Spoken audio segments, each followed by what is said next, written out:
Welcome back, everybody, for another deep dive. This time, we're going to be looking at how our thinking can actually impact our suffering. Fascinating. We'll be diving into Joseph Nguyen's book, Don't Believe Everything You Think. I love that title. Yeah, it's a good one, right?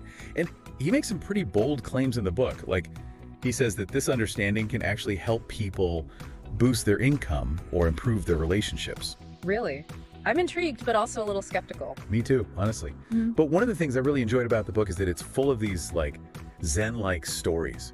So even when he's talking about some pretty complex stuff, it's presented in a way that's surprisingly memorable. Oh, I like that. Yeah, definitely get ready for some aha moments with this one. So where do we even begin with something as big as suffering? It feels like such a universal human experience. It is. And that's actually one of Nguyen's big starting points. He says that pain is a part of life, right? It's unavoidable. Makes sense so far. But suffering, he says, is optional. Okay, I'm listening. And he uses this analogy of two arrows to illustrate the difference. Two arrows? Tell me more. So the first arrow, that's like the pain of everyday life, right?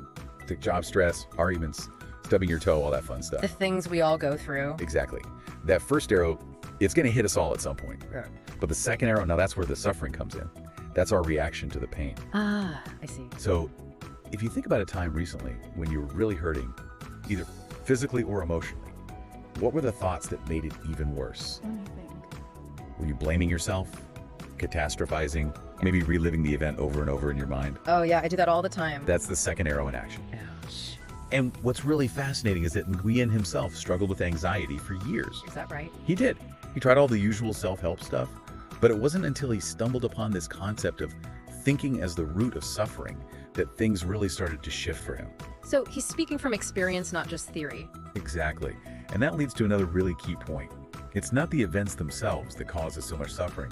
It's our interpretation of them. That's interesting. He has this great example in the book about two people sitting in the same coffee shop. Okay. One of them is having a full-blown panic attack about their work deadlines, while the other is totally blissed out, just enjoying their latte. Wow. Same place, totally different experiences. Right, same external reality, completely different internal experience, and it all comes down to their thoughts. Makes you wonder what's going on in everyone's heads when you're out and about. I know, right? And it's not just coffee shops. Think about money. Same piece of the paper or numbers on a screen these days, but 100 people will have 100 different meanings for it. True.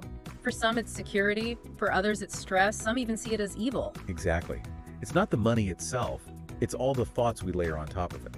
But hold on, this is where I get a little stuck. Isn't positive thinking supposed to be a good thing? That's what I always thought too. Yeah. But Nguyen has this thought experiment in the book that really blew my mind. He says, imagine your dream income, like the number that would make you feel totally financially free. Okay, got it. Now multiply that by 5. What happens? Well, at first I'd probably be excited. Yeah. But then I'd start thinking about all the things that could go wrong, all the reasons why it might not be possible. Right. You start spiraling. And that's the point. It's not that the initial thought is bad. It's all the thinking about the thought that creates the problem. The analyzing, the stressing, the what ifs. All of it. As Nguyen puts it, thoughts create, thinking destroys. Powerful distinction. I know. And if the format of this deep dive allowed, it would be great to actually show the listener that chart from the book where he compares thought with thinking. It really drives the point home visually. Yeah, a picture's worth 1,000 words, as they say. So all this talk about thinking and suffering, it might have you wondering, well, are there any good feelings that don't involve thinking? You're reading my mind. And this is where things get really interesting, maybe even a little paradoxical. I want you to think about your most joyful memory, the happiest, most peaceful moment you can recall. Okay, I've got one. Now, what thoughts were present at that peak moment? You know what? I don't think there were any. Or if there were, they came after the feeling. Exactly. It's like when you're totally absorbed in something you love, whether it's playing music, being in nature, whatever your thing is, the thinking mind kind of drops away. And the feeling just is. And this points to something really profound. Joy, peace, love. These aren't things we have to create. They're already there. They're our natural state. It's the thinking that covers them up, like clouds obscuring the sun. Wow, I never thought of it like that. So now the big question is, if thinking is causing all this suffering, how do we stop it? Can we just like turn off our brains? That's the million-dollar question, right? And Nguyen's answer is, well, not exactly. It's not about erasing thinking altogether, because that just creates more anxiety and frustration. I can see how that would be counterproductive. The key is to reduce the amount of thinking we do and change our relationship to our thoughts. Okay, so how do we do that? He uses this great analogy of quicksand. The more you struggle against it, the deeper you sink, right? But if you can relax and let go, you naturally float to the surface. I've never been in quicksand, but that makes sense. And it's the same with thoughts. Trying to force them away just makes them stronger. The key is to observe them without judgment, letting them pass through your mind like clouds drifting across the sky. Easier said than done, I imagine. It takes practice, for sure. But that's where the real freedom lies. I can see that. But here's where I get tripped up. If we're not supposed to overthink things, what about goals and ambitions? Do we just become passive blobs floating through life aimlessly? I had the same question. And thankfully, Nguyen addresses it directly. He makes a distinction between two types of goals: inspiration goals and desperation goals. I like where this is going. Yeah. Because I definitely don't want to give up on achieving great things. Me neither. So think about a goal you're currently working towards. Does it feel expansive and exciting, like a pull towards something you genuinely love? That's an inspiration goal. And if it feels driven by fear or a need to prove yourself, That's a desperation goal. And the difference is huge. that's simple. It impacts the entire process. Desperation goals lead to overthinking, stress, and that constant feeling of never enough. Inspiration goals, on the other hand, often feel effortless, almost like they're downloads from some higher source. That resonates with me. It's like the difference between forcing a square peg into a round hole versus finding the perfect fit. One's exhausting, the other just flows. Exactly. And even if we don't achieve the exact outcome we envisioned with an inspiration goal, the journey itself is fulfilling because it's aligned with our true selves. That's beautiful. It is. And this brings us to a really important question. How do we tap into that unconditional love and creation where the magic really happens? Because that's what we all want, right? Absolutely. To create from a place of joy and flow. And Nguyen actually shares this beautiful anecdote about his girlfriend, McKenna, and her ability to love unconditionally. Oh, I love stories like this. When asked why she loves him, her answer is always, I don't know, I just do. That's so pure and simple. Like the way children love before all the conditions and expectations set in. And it points to something really important. Conditional love, whether it's towards a person or a creative project, always sets us up for disappointment. It's saying, I'll only love this if it meets these specific criteria. Which is never a recipe for happiness. So unconditional creation isn't about striving for external validation or specific outcomes. It's about the joy of creating itself. Exactly. It's not for anything, it just is. And paradoxically, that's when the best stuff happens, the things that truly resonate with ourselves and others. Makes you think about all the ways we put conditions on our own happiness. And it's like that saying, do what you love and the money will follow. But it's not just about money, it's about finding that sense of purpose in what we do.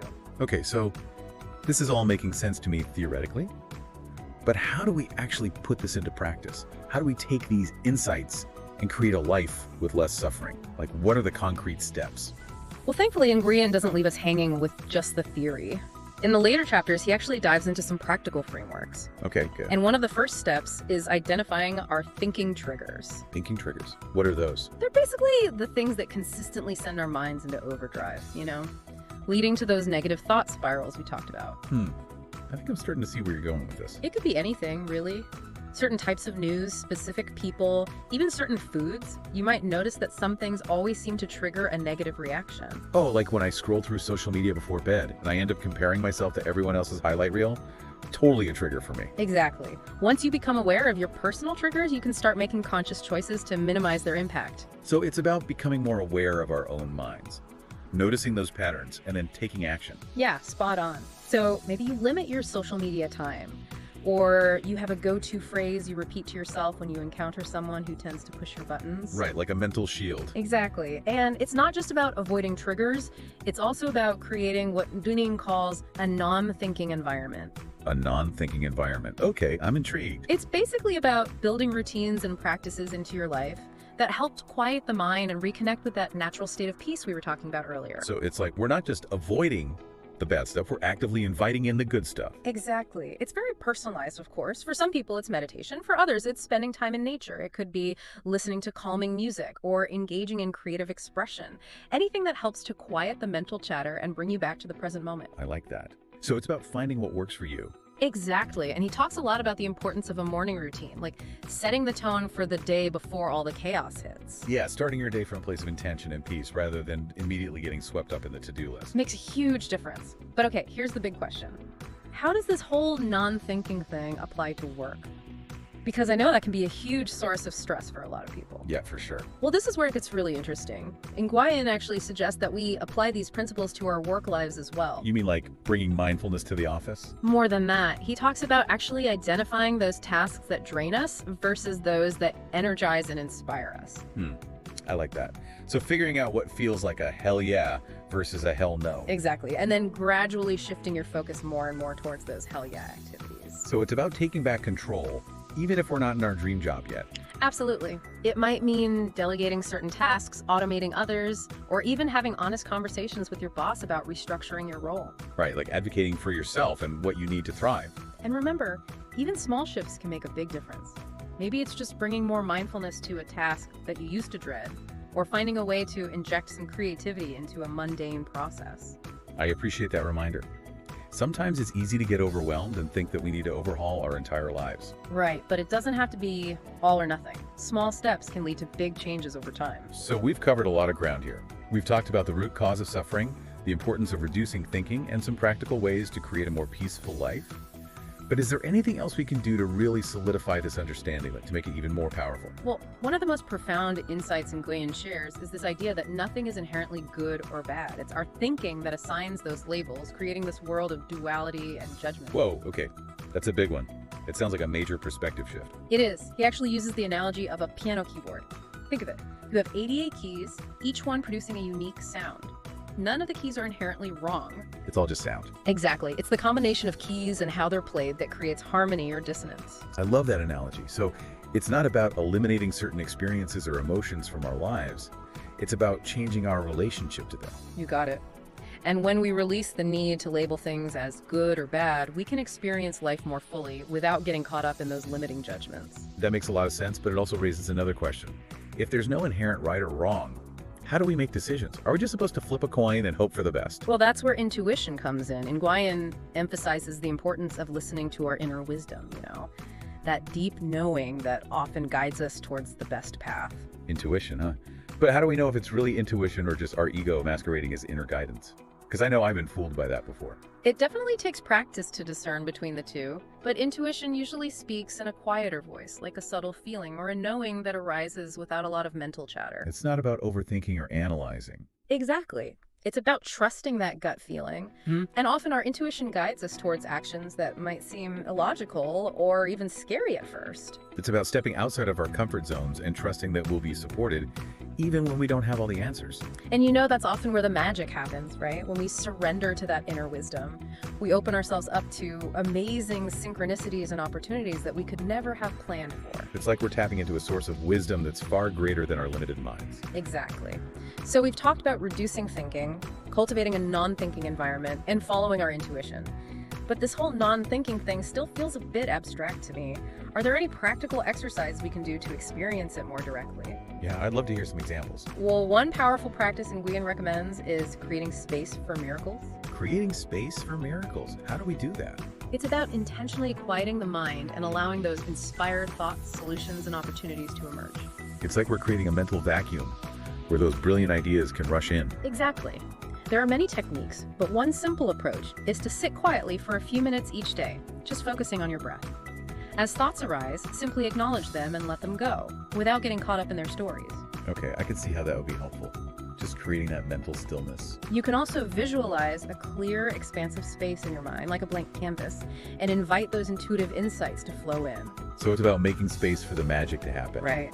And by consistently creating that space, we become more receptive to those intuitive nudges that can lead us toward a more fulfilling life.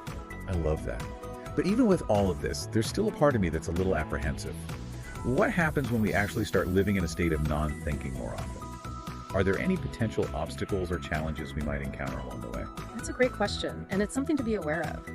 As we shift into a more peaceful and joyful way of being, it's natural for our minds to try to pull us back into those old, familiar patterns. So it's like we're breaking a bad habit. In a way, yes. It's almost like our minds are addicted to the drama. They thrive on problems, worries, and those stories we tell ourselves. It's like they need something to fixate on. Exactly. So when we start to experience more peace and quiet, our minds might actually start generating thoughts like, something's wrong, or this is too good to be true. It's like they're trying to sabotage our happiness. And that can be really unsettling, especially if we're not prepared for it. So what do we do when those thoughts inevitably creep in? How do we handle them? The key is to remember that thoughts are just thoughts. They don't have any inherent power over us unless we believe them. We can acknowledge them, thank our minds for trying to keep us safe, and then gently redirect our attention back to the present moment.